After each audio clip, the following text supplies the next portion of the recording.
Pessoal, na nossa aula 2, nós vamos falar um pouquinho sobre o cuidado e a evolução histórica das práticas de saúde, Florence Nightingale no pós-guerra e as primeiras escolas de enfermagem no mundo.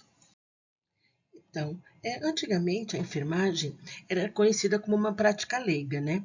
O aparecimento da enfermagem como prática leiga, ela surgiu desde o século V até o século XIII. Foi um período que deixou como legado uma série de valores que, com o passar dos tempos, foram aos poucos legitimados, né? E aceitos pela sociedade como características inerentes à enfermagem. Mas nesse tempo, na verdade, não existia enfermeiro, né? Existia, como nós estamos falando, toda essa questão da história da enfermagem, os curandeiros, que faziam práticas de chá, faziam até compressas, que eram que hoje em dia nós utilizamos como assistência de enfermagem. Mas naquela época não era percebido como uma assistência de enfermagem, mas sim práticas de curadoria, né? Dos curandeiros que realizavam algumas ações relacionado ao processo de doença dos indivíduos. Qual é a característica dessa enfermagem que não era reconhecida como não profissão, né? Vem lá desde o contexto renascentista até a reforma protestante. Nós tínhamos ali primeiro as prostitutas, que realizavam ações de cuidado, porque aquilo que nós falamos na outra aula, né?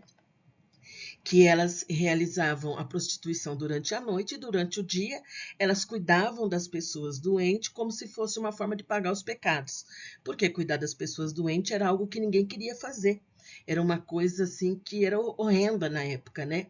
E essa enfermagem, ela era vista como, na verdade, essa enfermagem não, essas pessoas que cuidavam, né? Como abnegação. Você tinha que dizer amém a tudo e tinha que aceitar tudo, né? Tinha espírito de serviço. Então você só tinha que fazer as coisas e obedecer. Assim, a enfermagem ela não era vista como uma profissão, e sim como um sacerdócio. Então, por isso que nós temos enraizado até hoje na nossa profissão a enfermagem como algo, nossa, você falar não, você não pode falar não, você tem que falar sim para tudo. E não é assim, porque agora nós somos considerados uma ciência. E para tanto como ciência, nós temos a nossa posição enquanto profissionais na equipe de saúde e enquanto profissionais na comunidade, na sociedade, né? Porque nós temos os nossos conselhos, que nós somos regidos à base de legislação do Conselho Federal, que é o COFEM, e os conselhos regionais, que no caso é o nosso COREM aqui em São Paulo. Nós aparecemos com uma grande mudança, né? As práticas de saúde no mundo mudou, principalmente no mundo moderno, né? Que analisou as práticas, e em especial, principalmente a enfermagem, sob a ótica do sistema político-econômico da sociedade capitalista. Então, aí ressalta o surgimento da enfermagem como prática profissional institucionalizada. Começa a surgir o profissional enfermeiro, né? E essa análise inicia-se a partir da Revolução Industrial, no século XVI, que culmina com o surgimento da enfermagem moderna na Inglaterra no século XIX. E aí vem o aparecimento da Florence Nightingale, que através da guerra ela começou a prestar alguma assistência, que ficou nítido isso. E ela registrou isso nos seus apontamentos, né?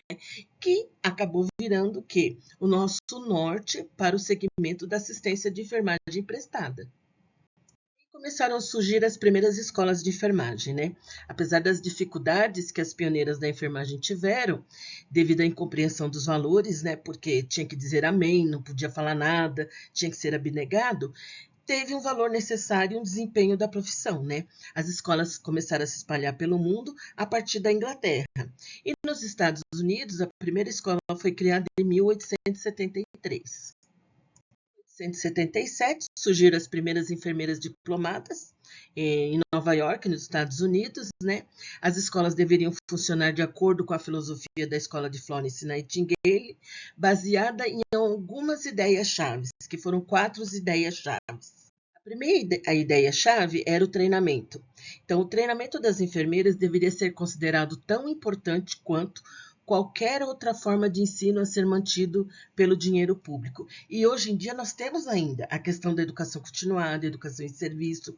Isso é muito importante, porque não é você fazendo ali 5 anos de graduação, depois estando trabalhando na área, que você não precisa ter treinamento, porque dependendo de novas tecnologias que surgem, processos novos que vão aparecendo, são integrados à assistência de enfermagem dentro da instituição de saúde, é necessário realizar treinamentos, né?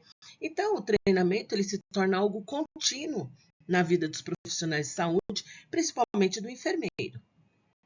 A segunda ideia-chave, né, seria as escolas de treinamento deveriam ter uma estreita associação com os hospitais, mas manter sua independência financeira e administrativa.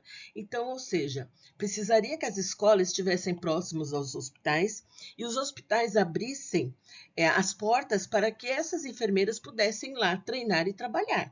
Ou seja, fazerem estágio e depois continuar trabalhando, né?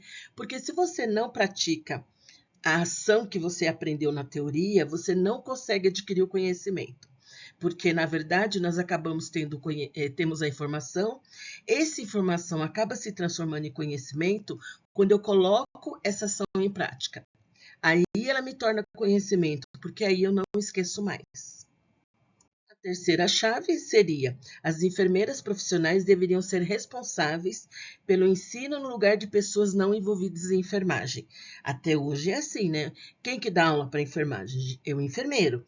Quando nós não temos algumas disciplinas básicas, por exemplo, a farmacologia, nós chamamos um farmacêutico, porque ele tem mais propriedade para falar. Mas quem coordena o curso? O enfermeiro. Quem coordena a equipe de enfermagem? O enfermeiro. Então, isso é muito importante. A partir do momento de qualquer instituição que se tenha um auxiliar ou um técnico de enfermagem trabalhando, obrigatoriamente precisa ter um enfermeiro respondendo por esses profissionais. Então, que seja um profissional, auxiliar ou técnico, obrigatoriamente tem que ter um enfermeiro respondendo. Isso é legislação. Isso está na lei do nosso exercício profissional da enfermagem. O quarto e última chave, né, que coloca a Florence, é que as estudantes deveriam ser, durante o período de treinamento, ter residência à disposição, que lhes oferecer ambiente confortável e agradável, próximo ao hospital. Naquela época, quando começou as primeiras escolas, a residência das estudantes, porque em grande parte era mulher, não existia homens na profissão ainda, né, precisaria ser próximo do hospital, porque eram longas jornadas de trabalho, de plantões, e elas precisariam descansar.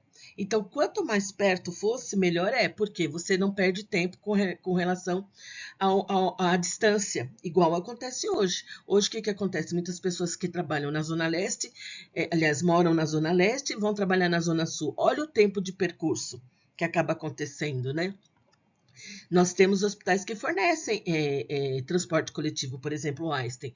O Einstein é lá na Zona Sul, mas ele fornece transporte aqui na Zona Leste, que as pessoas, para poder minimizar essa questão desse estresse do transporte coletivo, né? E naquela época já se pensava assim, mas não que existisse tanto transporte coletivo, mas já se pensava na questão da distância, que deveria ser próxima, para que desgastasse menos os estudantes, as estudantes, no caso, que era prioritariamente feminino, né? Assim, o sistema Nightingale de ensino, ela preconizava que as escolas conseguiram sobreviver graças a estes pontos estabelecidos. Direção da escola por uma enfermeira, mais ensino metódico. O que é ensino metódico? Ensino com direcionamento. Ensino com fases delimitadas. A primeira fase é essa, a segunda é outra fase, e assim ia numa ordem progressiva, né? Em vez de apenas algo ocasional, de vez em quando, não. Precisaria ter um ensino metódico, e tem, assim como nós temos. Seleção de candidatos do ponto de vista físico, moral, intelectual e aptidão profissional. Era feita a seleção para poder entrar na escola de enfermagem. Não entrava quem quisesse, né? Precisaria fazer uma seleção do ponto de vista físico. Físico por quê? Porque muitas vezes pega peso, é o que acontece com a gente hoje em dia, né? Às vezes tem que pegar um paciente, dependendo do lugar, você não tem muitas pessoas, a equipe de enfermagem reduzida. A questão moral, porque você tem que fazer o certo, a questão moral e ética, a ética é fazer o certo e não fazer errado, e moral é aquilo que a sociedade acaba preconizando, né? Com base na legislação. E uma questão intelectual, porque tem que saber, tem que ter conhecimento para aprender, aliás, tem que ter vontade e aptidão para querer aprender, né? E assim, e também a aptidão profissional, querer ser, querer cuidar, isso que é o mais importante. Assim, nós finalizamos a nossa aula.